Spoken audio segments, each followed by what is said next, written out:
Bonjour Michel Gasset. Bonjour. C'est l'heure du marché matinal et nous allons parler d'un fonds d'investissement qui se donne pour objectif d'aider au développement de la microfinance et de l'entrepreneuriat social. Un fonds 100% impact. Ce qui compte, c'est moins le rendement financier que la valeur ajoutée sociétale. Donner un coup de pouce à des entrepreneurs qui n'ont pas nécessairement accès au crédit bancaire. Exemple concret pour bien fixer les idées avec Patrick Sommerhausen. C'est un des deux initiateurs du fonds Impact EU. Imaginez-vous un plombier, un ébéniste, un boulanger. Voilà, pour démarrer son activité, si on prend l'exemple d'un ébéniste, il faut avoir un petit peu d'outillage, peut-être une petite camionnette et peut-être un local, un atelier. Donc il faut bloquer une garantie locative. Et donc ce sont des projets professionnels qui nécessitent un financement de l'ordre de peut-être 20 000 euros, quelque chose comme ça. Le microcrédit était limité à 25 000 euros. Maintenant la redéfinition européenne est à 50 000 euros. Mais donc ce sont effectivement des petits montants et les banques sont moins bien équipées pour gérer ce genre de dossier-là. Alors il y a déjà pas mal d'organisations actives sur ce segment de la microfinance ou de l'entrepreneuriat social. En quoi la création d'un fonds serait-elle utile ? Alors c'est vrai que des organisations comme Microstart, Brussoc, FBAUM ou encore Credal font, je cite Patrick Sommerhausen, un super boulot. Mais pour lui, la microfinance et l'entrepreneuriat social ne sont pas encore suffisamment développés chez nous. Et donc, dit-il, il faut récolter plus de moyens financiers, essentiellement auprès d'investisseurs institutionnels. Ça peut être des fonds de pension, certaines banques pourraient devenir également des investisseurs dans le fonds, ou compagnies d'assurance. On s'adresse aussi à des investisseurs, on pourrait qualifier d'avertis, donc des family office, des personnes un peu plus fortunées qui ont l'habitude des placements.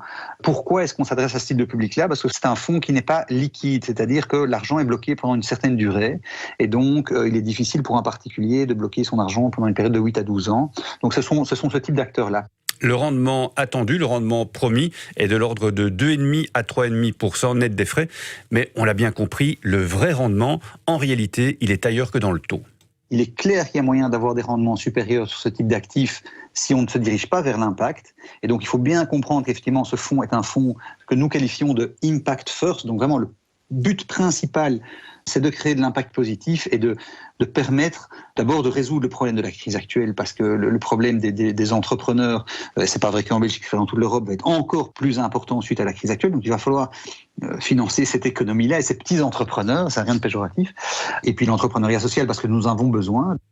Et cet argent que ce fonds compte récolter, à qui va-t-il être prêté, Michel ? Directement sous la forme de microcrédit ? Non, c'est ça l'originalité. Il sera en réalité prêté à des institutions qui sont, elles, spécialisées dans le microcrédit. On en a cité quelques-unes avant. Et ce sont ces institutions-là qui vont le faire arriver auprès des entrepreneurs qui en ont besoin.